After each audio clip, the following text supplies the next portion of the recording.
आप सब? I hope कि आप सब बहुत ही अच्छे होंगे। आज हम नरेशन का पार्ट 2 बताने जा रहे हैं। पार्ट 1 में मैंने बताया था कि डायरेक्ट को इनडायरेक्ट में कैसे करते हैं, इनडायरेक्ट को डायरेक्ट में कैसे करते हैं।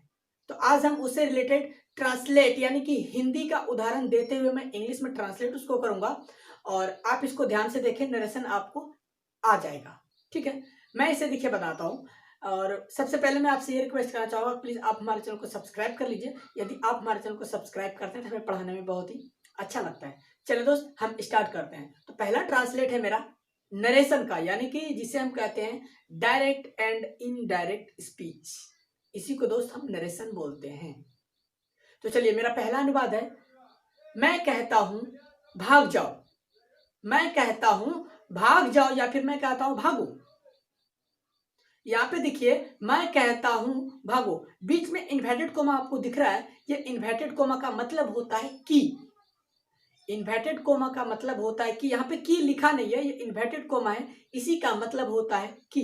मैं कहता हूं भागो। तो इसको देखिए दोस्त, मैं कहता हूं इधर प्रेजेंट इंडेफिनिट टेंस में है, भागो। ये तो सिंपल सा वर्ड है, साधारण सा वर्ड है, इसको हम यूज कर लेंगे इस साइड। पहले टेंस को कैसे बनाएंगे, देखिए यहाँ पे मैं कहता हूं भागो। आई से गो अवे। आई से गो अवे, मैं कहता हूं भागो। तो मैंने भी इधर इन्वर्टेड कोमा देखा, मैं इधर भी इन्वर्टेड कोमा लगा दिया। बस बोलते हैं इस तरह से, आई से गो अवे। अब दूसरा है, शिक्षक ने कहा बैठ जाओ। The teacher said sit down. यहां पे देखिए, शिक्षक ने कहा, यहाँ पे पास्ट इंडेफिनिट टेंस में था दोस्त, इसलिए मैंने यहाँ पे V2 लगाया, यानी शिक्षक ने कहा। द टीचर सेड बैठ जाओ, सिट डाउन। यहाँ पे इन्वर्टेड कोमा था, मैंने इधर भी इन्वर्टेड कोमा लगा दिया। अब नेक्स्ट है, आपने मुझसे कहा तुम नहीं खेल सकते हो। आपने मुझसे कहा, यहाँ पे पास्ट इंडेफिनिट टेंस है। यहाँ पे देखिए दोस्त, ऑब्जेक्ट भी है। आपने मुझसे कहा, ये मुझसे, ये ऑब्जेक्ट है। इसको कैसे बनाएंगे, यहां भी इन्वर्टेड कोमा है, देखिए दोस्त। आपने मुझसे कहा तुम नहीं खेल सकते हो, यू सेड टू मी। यहां पे देखिए, यू सेड टू मी, हम भी यहां पे इन्वर्टेड कोमा लगा करके यहां पे लिखेंगे यू कैन नॉट प्ले। ठीक है दोस्त, you said to me you can not play. आपने मुझसे कहा तुम नहीं खेल सकते हो। यहां पे देखिए दोस्त, इन्वर्टेड कोमा पे आप ध्यान दीजिए, ये डायरेक्ट में है। जितना भी हम सेंटेंस अभी, ये इन्वर्टेड कोमा वाला जितना भी होता है वो डायरेक्ट में होता है, और इसी को हम इनडायरेक्ट में करते हैं तो इन्वर्टेड कोमा नहीं देते हैं, वहां पे हम दैट लगाते हैं। ठीक है, तो अब नेक्स्ट सेंटेंस देखिए हम क्या बताने जा रहे हैं, आप इसको ध्यान से समझिए। यहाँ पे इन्वर्टेड कोमा है और हम भी इन्वर्टेड कोमा दे रहे हैं। ये डायरेक्ट स्पीच है, हम अभी इनडायरेक्ट स्पीच का भी वाक्य आपको बताएंगे। फिर से एक एग्जांपल दे रहा हूं, आप इसको ध्यान से देखिए। उसने कहा कृपया मेरी मदद करें। उसने कहा कृपया मेरी मदद करें। He said please help me. यहां पे देखिए, he said please help me.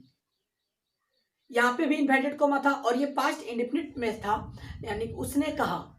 He said please help me. He said यानी पास्ट इंडेफिनिट टेंस में था, हम इसलिए से को said में बदल दिए, यानी कि वर्ब का दूसरा रूप हम बदल लगा दिए। पास्ट इंडेफिनिट टेंस का वाक्य था इसलिए। ठीक है दोस्त, अब देखिए हम यहाँ पे ये उदाहरण जो मैंने आपको बताया, ये था डायरेक्ट स्पीच का।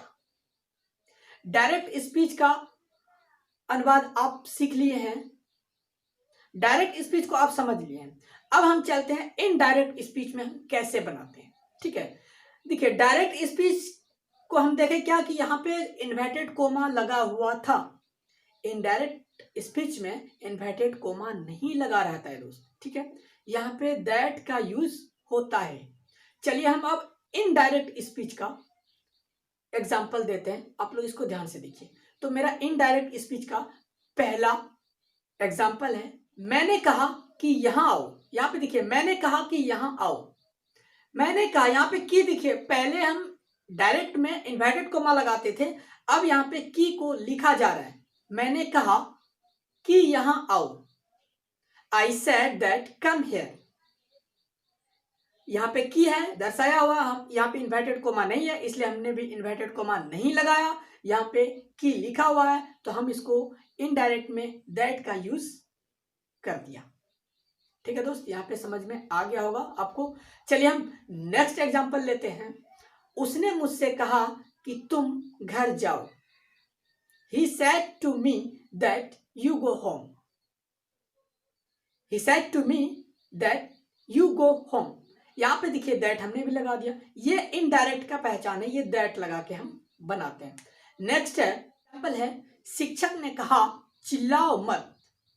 शिक्षक ने कहा कि चिल्लाओ मत। The teacher said that don't cry. Next example है, माँ ने कहा यहां आओ। माँ ने कहा कि यहां आओ।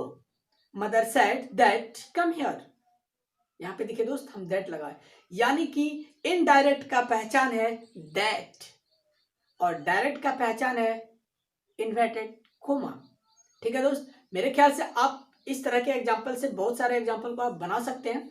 मैं ये छोटे छोटे एग्जाम्पल को मैंने बताया और बड़े एग्जाम्पल को मैं अपने मार्कर से बोर्ड पे बताऊंगा दोस्त, जो कि आपका ये पार्ट थर्ड, आप पार्ट थर्ड को पढ़ लीजिएगा, आपको समझ में आ जाएगा।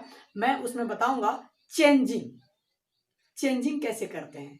ठीक है, यानी कि इनडायरेक्ट से डायरेक्ट में कैसे चेंज करते हैं, डायरेक्ट से इनडायरेक्ट में कैसे चेंज करते हैं, यानी डायरेक्ट से इनडायरेक्ट में, इनडायरेक्ट से डायरेक्ट में चेंज करने के लिए बताऊंगा। तो आप इतना से अभी संतुष्ट रखिए दोस्त, मैं मिलूंगा फिर अगले क्लास में और आपसे ये रिक्वेस्ट करना चाहूँगा, प्लीज आप हमारे चैनल को सब्सक्राइब कर लीजिए।